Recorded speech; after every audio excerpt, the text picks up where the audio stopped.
DIG rank کے افسران کو دھمکیاں دی تھی، اسی طرح گرفتاری کے وقت بھی DIG رینک کے افسران کو نہ صرف عمران خان نے دھمکیاں دی بلکہ بشرا بی بی نے تو مزاحمت بھی کی، اور بشرا بی بی اس دن یعنی جو ڈریس پہنی ہوئی تھی ایسا لگ رہا تھا کہ وہ بشرا بی بی نہیں ہے، وہ بشرا ڈال ہے، یعنی ان کے کپڑے اور فیشن اور ان کا انداز ایسا لگ رہا تھا کہ میں نے کہا نا کہ زلفیں بتا رہی تھیں رات کا فسانہ، تو میرا تھوڑا کہا زیادہ سمجھ جانا چاہیے۔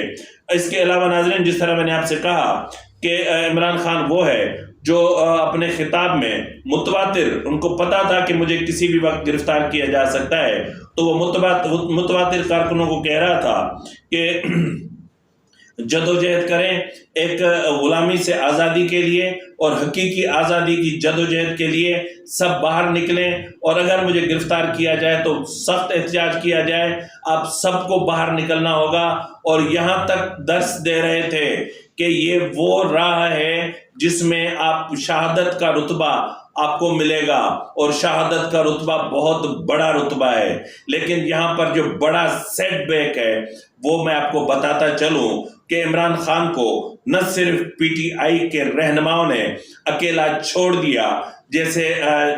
آم کی چوسی ہوئی گٹلی کو کوئی پھینک دیتا ہے، اسی طرح جس طرح عمران خان کو پھینک دیا، لیکن بدقسمتی یہ ہے کہ جن پر عمران خان، جنرل فیض اور جنرل باجوہ نے سب سے زیادہ انویسٹ کیا تھا، یعنی TTP، اس نے بھی کوئی مزاحمت نہیں کی، کیونکہ ان کے راستے پہلے ہی روک دیے گئے تھے، ان کی راہوں میں پہلے ہی رکاوٹیں کھڑی کر دی گئی تھیں۔ تو اس لیے یقیناً عمران خان کو جو دوسروں کو شہادتوں کا درس دے رہا تھا اور خود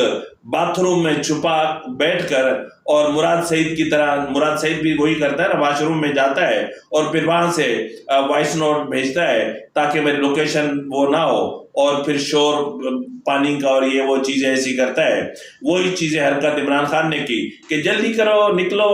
بس پتہ نہیں عمران خان کی اپنی کچھ نکل رہی تھی، تو بہرحال کیا نکلی کیا نہیں نکلی وہ تو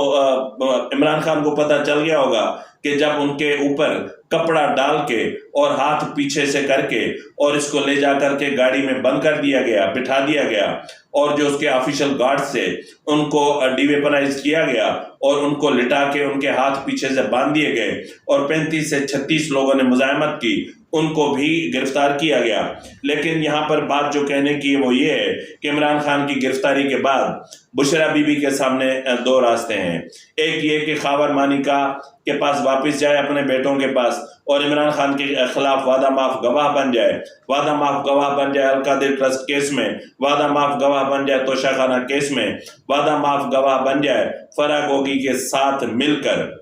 عثمان بزدار اور جو ہے وہ عمران خان کے خلاف، اور پھر سارے ثبوت دے دے۔ اور دوسرا راستہ یہ ہے کہ یہ تھوڑا سا راستہ مشکل ہے کہ وہ پارٹی کی قیادت کو سنبھال لے، یعنی قبضہ کر لے، اور یہی کچھ آج گزشتہ روز ہوا۔ شاہ محمود قریشی کو کسی نے ایکسیپٹ نہیں کیا، شاہ محمود قریشی کو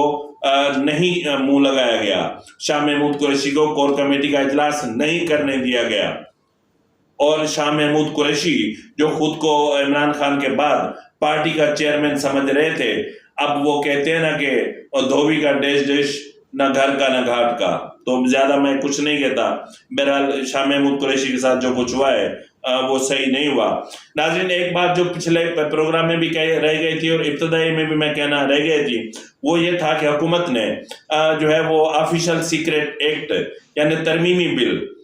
یعنی اس میں جو متنازع ترامیم تھی، جو الفاظ تھے بقول حکومت کے، کہ وہ نکال کر دوبارہ پیش کر دیے ہیں۔ لیکن یہاں پر سوال پیدا یہ ہوتا ہے کہ حکومت اس پر اڑی ہوئی کیوں ہے؟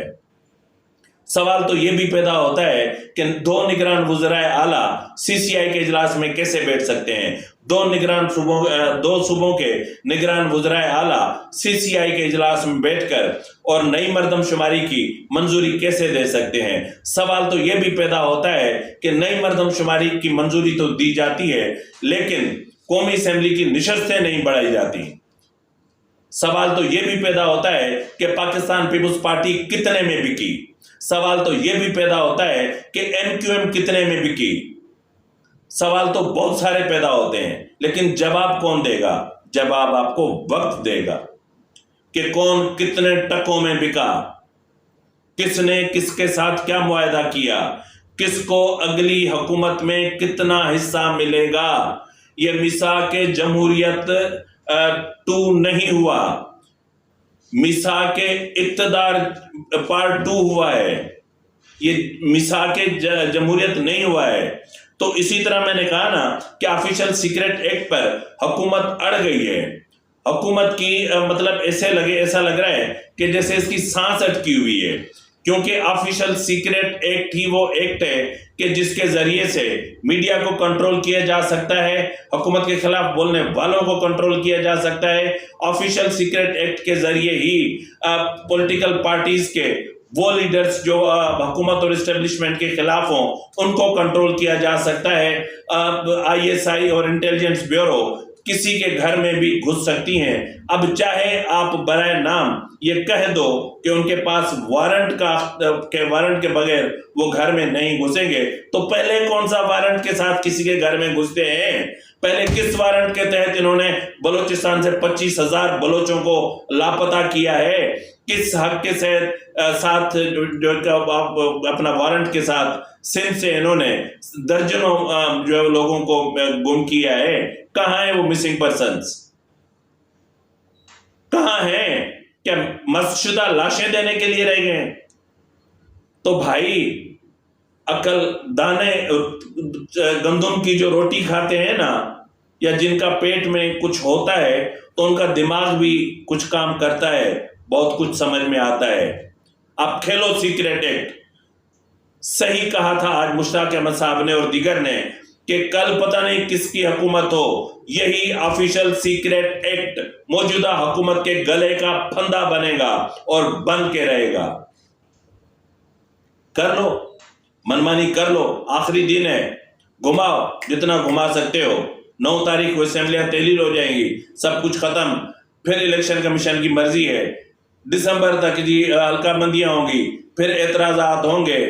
یار کمال ہے، خدا کی قسم شرم بھی نہیں آتی، کسی کو شرم نہیں آتی کہ اے عقل کے اندھو، آپ ڈیجیٹل مردم شماری کی منظوری دے کر کے آپ قومی اسمبلی کی نشستیں نہیں بڑھا رہے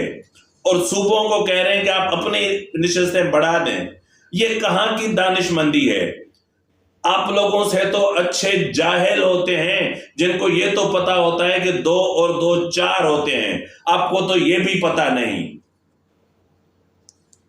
تو بہرحال کھیلو جتنا کھیلتے ہو۔ آج آپ نے جو بھی آرمی ایکٹ میں ترامیم کی ہیں، جو بھی آپ نے آفیشل سیکریٹ ایکٹ میں ترامیم کی ہیں، اور جتنے بھی ارجنٹ بل آپ لے کر آئے ہیں، یہ آپ کے گلے کا پھندا بن کے رہیں گے۔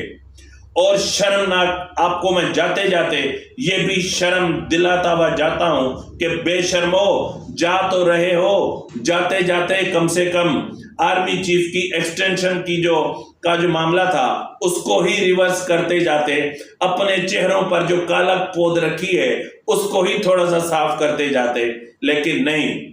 اس لیے کہ میں اکثر کہتا ہوں، وہی کہہ رہا ہوں کہ اس وقت جو موجودہ حکومت ہے اس کے اور اسٹیبلشمنٹ کے دونوں کے پاؤں ایک ہی بوٹ میں ہے، یہ سیم پیج پر نہیں ہے، سیم بوٹ میں ہے۔ تو ناظرین اسی کے ساتھ یہ اپنے میزبان نواز بھٹو کو اجازت دیجیے، فی امان اللہ۔